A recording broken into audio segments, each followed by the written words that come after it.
Hi, and welcome to the Badass Breastfeeding Podcast, co-hosted by Abby Fearing, the Badass Breastfeeder, and Dianne Cassidy, IBCLC. Welcome to the Badass Breastfeeding Podcast.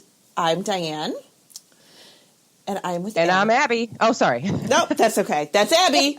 And we're talking today about, this is episode 18, by the way, and we are going to talk about co-sleeping, which is probably, I'm going to say, like, maybe even more controversial than breastfeeding.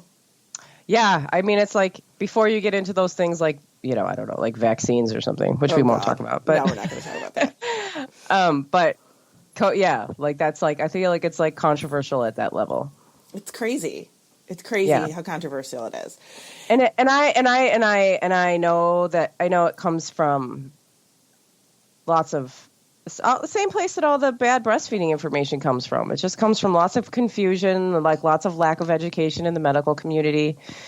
And I do not sit on the fence on this issue. Like I hate the fear mongering. I think that it destroys one of the basic needs that babies have. Mm-hmm. And I am not. Yeah, I am. I think that I hate the fear mongering and the misinformation. It makes me very angry.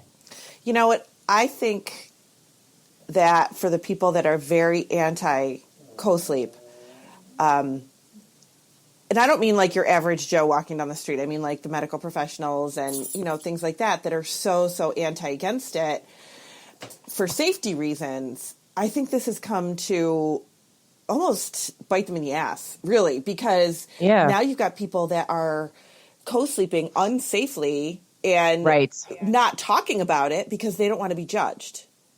Right. And I did that too. I did it too. I did all of this. Oh, yeah, me too. When I was so scared in the beginning. So here's my story. Should I just launch into my story? I have a story. I always have a story. So I had my first child, and we were, at like the first, you go back to the hospital at like 4 days or whatever. Yeah. And so we went there, and I hadn't like thought really about like really where I was going to sleep very much. I mean, I had like a bassinet next to the bed. We had a crib set up. I was like anti co-sleeping, bed sharing, because that, I heard all my life that that's like bad and dangerous and all of that. And so he was going to sleep in a bassinet next to the bed, and then he was going to go into his crib at whenever. I don't know. I had no idea. I had no like time frame for it because I was a new mom, and it was like I'd been punched in the face. And so we went to this 4-day appointment, and the doctor was like, never, ever put him in an adult bed. Never. Like, look, was like warning me about like the mafia or something. Yeah. And I was like, well, yeah, of course. Like, no, I will never do that. And then we spent like the next 6 months trying to figure out how we could sleep. I was too afraid to lay down with him at night. So like but he was nursing through the night, right? Mm-hmm. And then my husband, I'd be like, Josh, you have to stay awake. You have to stay awake and watch us while I lay down to nurse him so I can get some sleep. And then, I'd like make my husband like supervise me so that I wouldn't roll onto him. And then, I would just like sit up and go to the rocking chair, right, and like put him in like a little like lie him on the boppy at my breast, and then fall asleep, which is so dangerous. That's worse. It's worse. Oh, it's so much worse. And you're laying on the couch. You're laying in all these like situations where the baby actually can like get into a place where they can't breathe. Mm-hmm. And I started like looking, basically breastfeeding was like going horribly, and I started looking on the internet about it, and I started finding like information about like everything else, and I was like, wow. Oh yeah. And I learned about James McKenna. Yeah.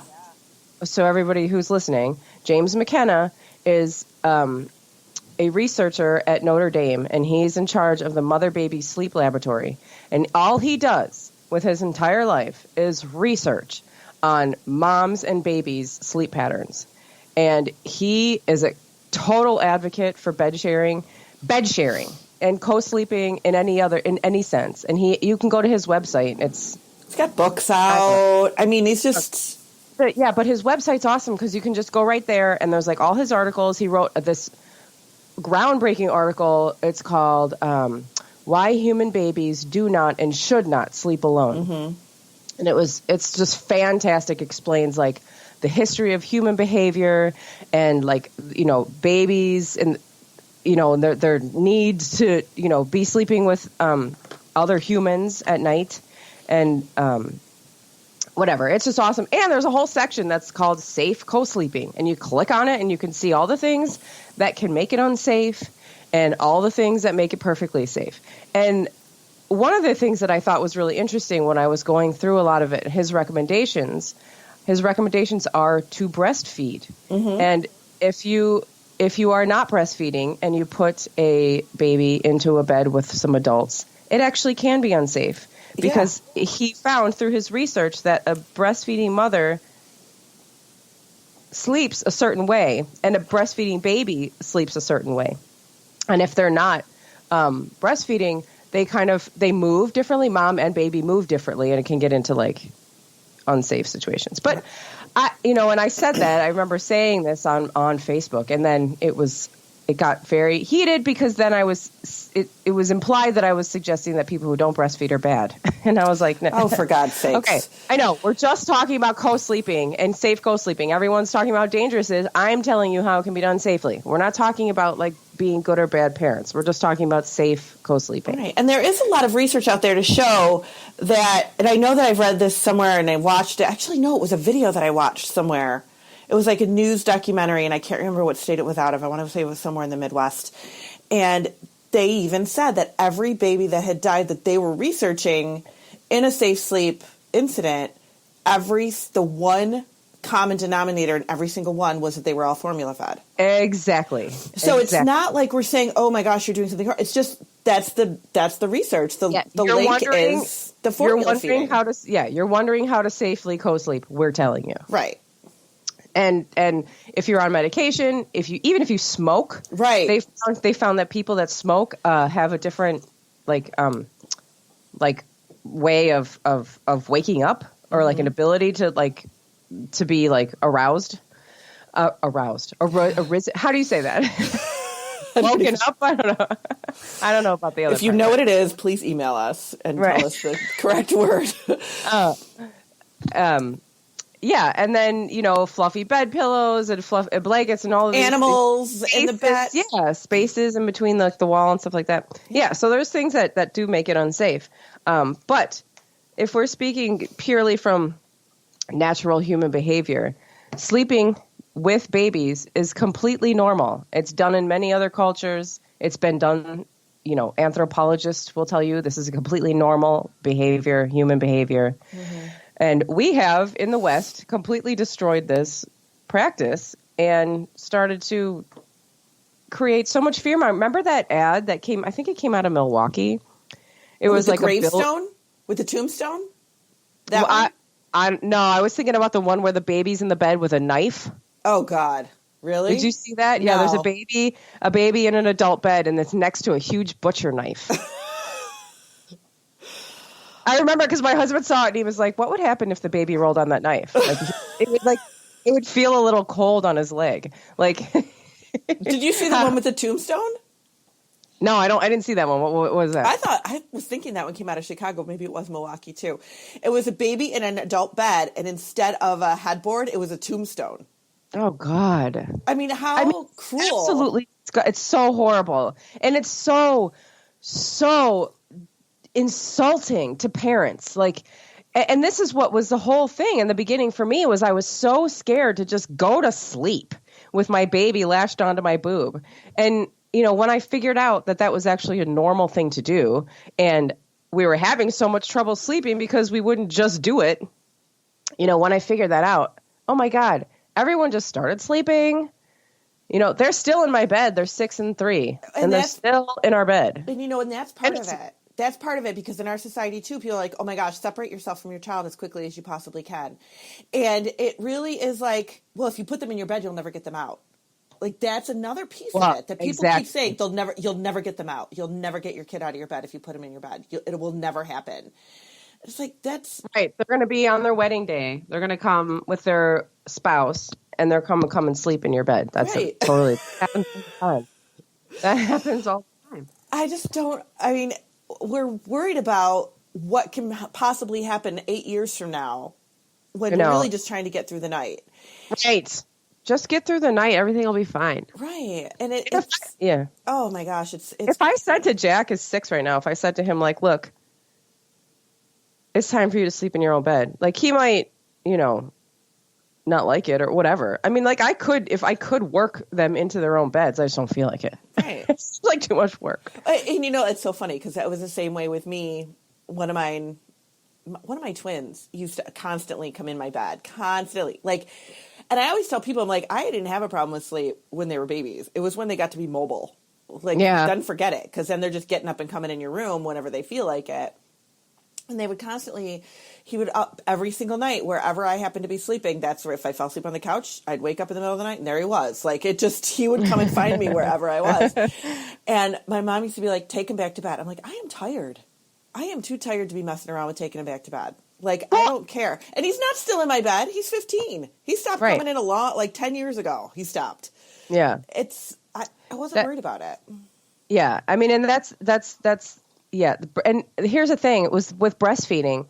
You're going to be breastfeeding. It doesn't, even if you're not breastfeeding, you are going to be feeding this baby through the night. Mm-hmm. And do you want to get up and go down the hallway every like hour or two to go fetch this baby from like 100 feet away? Like, it's ridiculous. I mean, if you don't want a bed share, that's fine. There's all kinds of things you can do. You can put the crib right next to your bed. You can put a bassinet next to your bed. You can put, you can even sidecar the crib to the bed. If you go on YouTube, you can put in like sidecar crib. Right. And it shows you a whole way to take the front panel of the crib off and push it up against your bed, and it makes like their own sleep space and your own sleep space, but they're right there. You could just roll over. You could touch them. Yeah. Put your hand on them. Yeah, and here's the thing. It's also a safety issue. Like, kids babies are not meant to be sleeping far away from their parents. When they're close to you, it regulates their breathing, it regulates their body temperature. It does all of these safety things, and people say, well, it's a SIDS risk. It's not. It's actually a SIDS protected factor. It's scary for them. That's what always goes back into my head. Who wants to be alone? How many of us want to sleep alone? Seriously. Like, I mean, nobody sleeps. So no adults sleep. Well, I mean, if you're single, you sleep alone. But I don't sleep alone. I sleep with my husband. Right. And even when I was single, I didn't necessarily want to sleep alone. Right. It's always nicer to have, even if it's like a pet or an animal, like the nights that Tom gets called in or whatever in the middle of the night, the dogs are with me. I don't even like to sleep alone. I think it was like Thanksgiving night. I went to bed by myself, and he was downstairs with his son still, and the dogs were down with them. But I woke up, and it's cold, and it's, nobody wants to sleep alone. No, because it's not a thing for humans. Don't do it. It's not a natural behavior for humans to be sleeping alone. Right. So, yeah. And I think we have other parts of the world. How long do people sleep? How long do kids sleep with their parents or their family members in other parts of the world? Like years. And there's zero. What is it? Like Japan, I think they have nobody ever dies in a safe sleep incident over there. Nobody ever dies. They have those big billboards in Asia. Like, it's called that's like, they have like a saying, sleep like a river. And the parents are on the outside of the bed and the kids are in the middle. And it's like the parents are like the banks of the river. Aww. And the kids are, yeah. Oh, yeah, that's so comforting. Yeah. What you were saying before reminded me. There's all this lady. Her name is Dr. Jen for kids. Yes. Yep. I know who she is. Yeah, you know her. She's a lactation consultant. Yeah.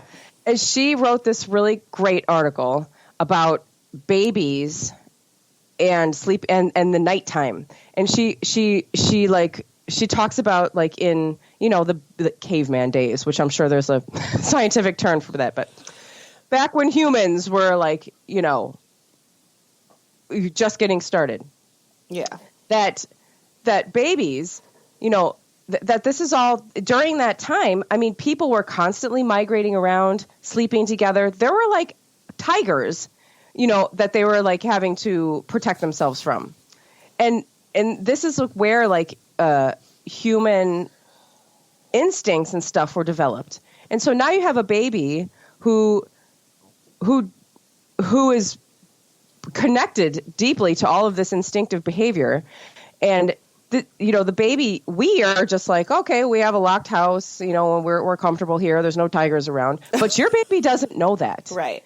Your baby thinks that it's, whatever BC, and there's, it needs to be, he or she needs to be by his parents to be safe. Mm-hmm. And this is the obviously your baby it's just your baby's operating on purely instinct because it can't say this to you. But right. They don't know that there's not a tiger right around. Absolutely. And so when you're there, then they feel safe to sleep and, to go to sleep. One of my amazing colleagues here that I do support groups with, she is she's a therapist and everything, and sometimes she'll just come out and be like, they don't want to get eaten by a bear. So be like, my child is fussy, they're this, and she's like, they don't want to get eaten by a bear. We just look at her and she's like, no, like seriously, like they don't know, and it's true, they do not know. This is a very primal, it's a very primal thing, and your child, your baby, infant, newborn is trying to adapt, and they are safe when they're with their parent. Yeah, that's what they know. Yeah, and again, there's people who just do not feel comfortable with a baby in their bed, and that's fine. You don't have to do it. You can safely sleep with your baby. If you're breastfeeding and you take all of those precautions, you can. But if you don't want to, of course you don't have to. I mean, when I first had Exley, and I had been sleeping with Jack and totally, got a bigger bed so that we have a queen next to a twin, and we're all on that. And I planned this for Exley too, but when he was like 2 days old, I put him in the bassinet so I could just I just wanted some moments without him on me, so he was right there next to me. I put him in the bassinet and I just collapsed on the bed in a weird position and then just got a couple hours of sleep. And then he woke up and then I brought him into bed with me. You can have these multiple options. It's not, and you could do what feels comfortable to you, but having them in the room and having them close by is convenient for you because you don't have to keep getting up and going down the hallway. And it's what your baby is expecting as far as a sleep, as far as having you there. And, the AAP, I remember, was it a year or two ago or something, maybe even longer, that they put out a statement all of a sudden saying, okay, we think your baby should be in your room for a year.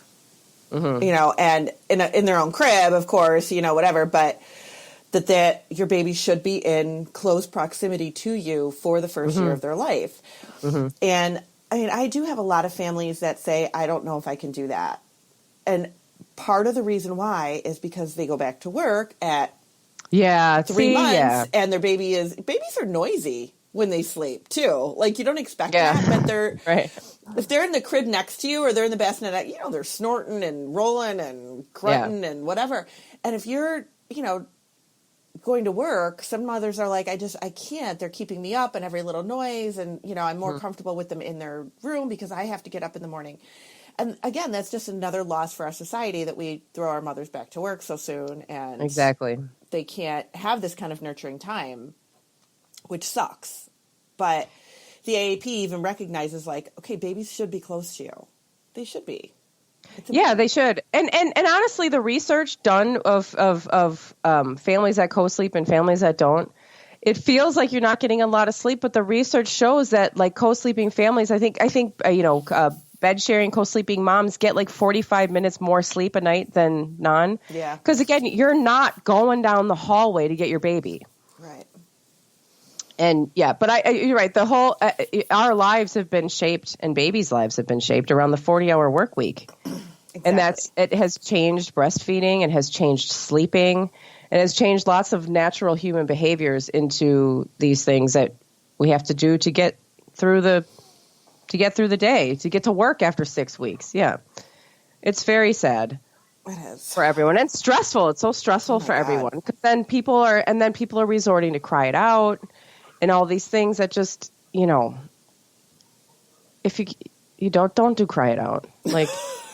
Just don't. We'll just leave it at that. Just don't. Just the name of it sounds terrible. I know. And people think, and here's the other thing is people think, well, this is the obsession. We have this obsession with like independence in our culture. And this is the thing with like breastfeeding. Don't breastfeed too long because your baby's not going to learn, learn this, how to balance a checkbook when they're 2. And, if you co-sleep too long, your baby's not going to, your child's not going to, we think that there's going to have all of these like long-term effects that are going to affect their ability to be independent people. Right. But really it's the opposite. I mean, from like from a social work standpoint, this fostering this dependence now actually leads to more, mental health and emotional health and independence later in life. With my twins, they slept in the same crib from the day they were born. I kept them together the whole time until my son, when they were about a year, and my twins are boy girl, and my son got to be a little bit bigger than my daughter and ended up like rolling over on her or something like that. And I heard her crying and I went in there and she's like trapped underneath them, No. But they were like a year. They were fine. Yeah. But they ended up staying together for like, then I separated them at that point, but then they still wanted to be together. And then I put them in toddler beds. They still wanted to be together. And I just threw a mattress on the floor and they slept together there. They slept together in the same bed till probably, I don't know, 10, 12. Adolescence. Yeah. Right? And when that's kind of hits that stage. And it freaked my husband out because when we first started dating, they were 5. And he was just like, oh my God, what are they doing?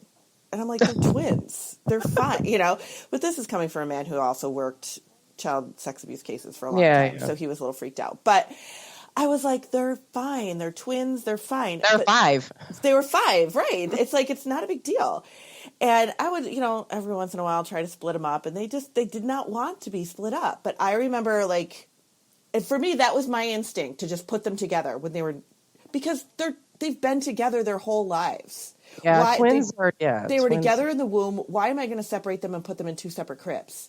Right. They did so much better together. And then I had people telling me after the fact, when they were older and I got into this field, oh, they shouldn't have slept together. That's a safety issue. It's blah, blah, blah. What? They've never been separated from each other, ever. They were in the womb together. Why would I separate them? Yeah. It didn't make I any don't sense to understand how me. 2 babies are a danger to each other. They're babies. Right. It's not like one's like a Labrador and the other's. I mean, they're both tiny babies. Like, what are they going to do to each other? I don't know. And then, I mean, it was just, I don't know, it was crazy. And I remember even, like, this is totally off the subject, but when they went to kindergarten, I really kind of advocated for them to stay together. I mean, it was kindergarten. It was their first year of all-day school. I wanted them to be together. And I had to actually call the district and request for them to stay together because we wanted to separate them. And, I mean, they're boy-girl twins. Nobody even knew they were siblings most of the time. Like, nobody paid attention to that. And I remember my sister was like, what is Jessica going to do his homework for him? Like, it's kindergarten. Who really cares? Like, what? Well, that's the thing, too, is like, that just goes back to this obsession with independence. Right. It's like, oh, they have to be separated so they can learn to be independent. But why? Why? They're helping each other. They're an emotional support to each other. They like. Why would you take that away from them? Why would you take this thing that's good for them away from them? Because I feel like if everyone just stop the madness and think for a second, it doesn't make any sense. It really doesn't. And honestly, that saved my life. The fact that they were so content together. Yeah, that saved me. And it saved them. And it they were great sleepers. They were great, because they were together all the time. They were together. And that's what brought them comfort. Right. I mean, why would I separate that? And now they're teenagers, right? And now they're teenagers. And and they're totally dysfunctional, can't be without each other, right? It's really sarcastic. Oh my God, no. But you know what? It's and this is we should have a show sometime on multiples, because I'm sure. Oh, good. I'm sure we have some mamas here that are multiples, but totally. It's funny because they are they bicker like their husband and wife. I swear, it's hilarious. And it used to be when they were a little bit younger, I could hear them from the other room, and they would be bickering, and then Brandon would be like, Jesse coming to bed? Yeah, I'll be up in a minute. You know, like, because they totally would. And even my mom would be like, they totally sound like an old married couple. They just like bicker, and they still do. They pick and they bicker and they argue and they, you know, but God forbid somebody bother the other. You know, if she will get upset if somebody's bothering him, he will get upset if she's upset because somebody's bothering her. You know, like, it's just, one of his friends last year liked her and she didn't like him, and it was this whole thing, and he was bothering her, and Brandon was upset at his friend for bothering, and it was like, this is the stuff you don't expect, that they were so tormented for each other emotionally. But you put them together in the same room and they want to slow choke each other half the time. But right. It's well, like, that's such a special thing. And I'm like, you guys are so lucky you have each other. But they, from the very start, like, I can't imagine having separated them at birth. And people all the time will just be like, oh no, I put my twins separate. And I'm like, they've never been separate. They have never been separate. I have pictures of them as babies with, like, Brandon's lips up against the tip of her nose, sleeping as peacefully as anything. And it's like, why would you separate that? I don't understand. Yeah. Like, it doesn't make any sense. It doesn't make any sense. A lot of this stuff doesn't make sense. This, like, having to put a baby down the hallway, you know, having to stop breastfeeding at 6 months because they're going to end up with some psychological disorder, like separating people. It doesn't make any sense if you just sit and ponder it for a second. I don't, like, human nature, people. That's really what it comes down to. Human beings are social creatures. We are meant to be with each other, and really, the whole concept of independence just makes me so. We're not tigers, you know. We are human beings. We're social. We are interdependent. There is no such thing really as true this independence. What is this? What does that mean? What, that you can have a job and be successful? Well, I mean, of course you can. And you can, you know, your kids are going to grow up, you know, better for it that you kept them close. And that is something that we are going to cover more in the next episode, because we're going to talk about spoiling babies. Yeah. So that goes hand in hand. Totally. But what we don't want is for people to co-sleep in an unsafe way. Like Abby was saying at the very beginning, if you think, oh my gosh, I don't want to, you know, because breastfeeding makes you so relaxed and sleepy. If you're afraid and you're like, I don't want to fall asleep in the bed with the baby, so let me go up and get on the couch or get in the you know, the rocker or the love seat or the recliner and fall asleep with your baby there where they can get wedged in. And that is unsafe. And that's what we do not want. We don't want people deviating to a different spot that is truly unsafe. Yeah. Can we do this? Can we put the so here's James McKenna's website here. It's co-sleeping.nd.edu. It's the Mother Baby Behavioral Sleep Laboratory, and he's got this whole thing right here, and it says Safe Co-Sleeping Guidelines is one of the links on his front page, and it goes through all of the things that you can do to create a safe sleep space for you and your baby.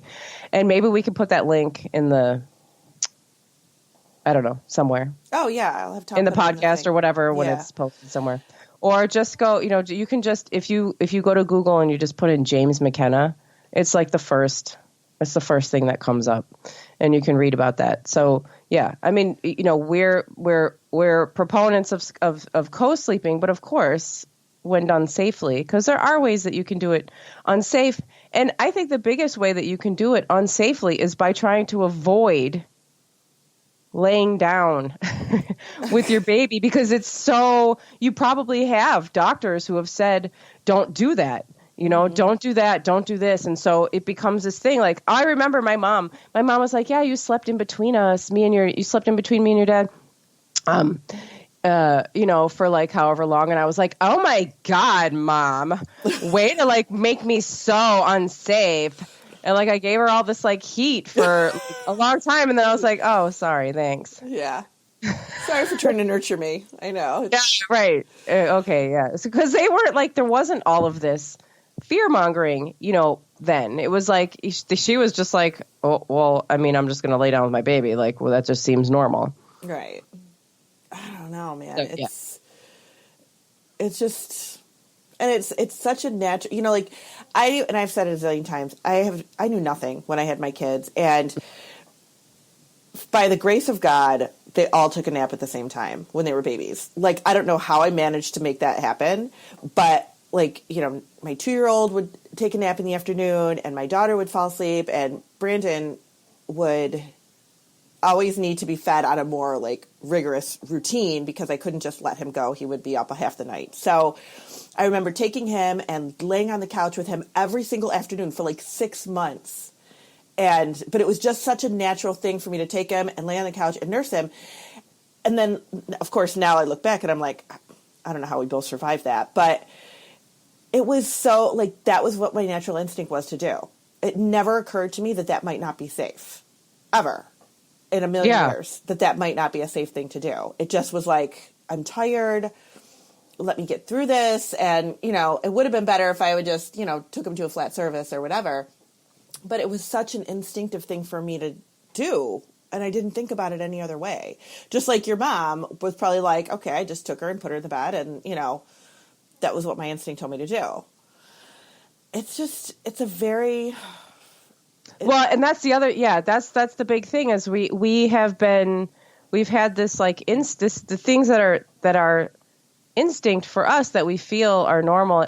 We've just been told over and over again that it's not normal, and to ignore it, mm-hmm. Ignore your, you know, ignore those feelings and those instincts that you know, ignore them. And so then you get to this place where you don't really even know what to do. Right.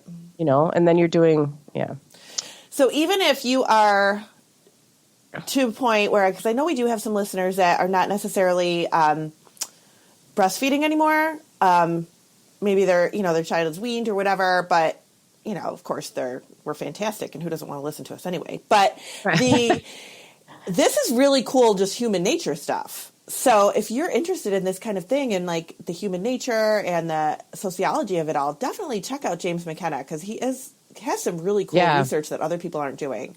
Right. Yeah. It's really neat. And this was, I feel like this is such a huge topic that really does bring up a lot of emotions for people. Mm-hmm. So if you have questions or comments, please let us know. We can read those. Like we could do another episode about co-sleeping and we can answer questions and read comments and respond and all that stuff. Yeah, absolutely. I mean, we'll talk it through.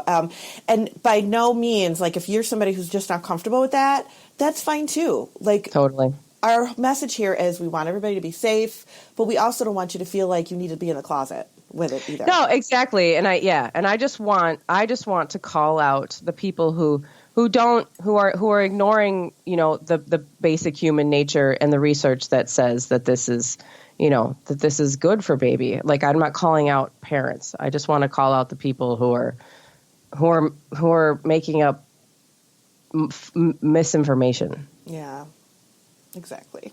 But that's about it. So co-sleeping, again, very controversial. Please reach out to us about it too, because we would, you know, we'll definitely talk more about it if anybody else wants us to talk more about it. And stay tuned for next week when we talk about spoiling babies, which is one of my all-time favorites. Mm-hmm. And we will catch you all next time. Bye. Bye.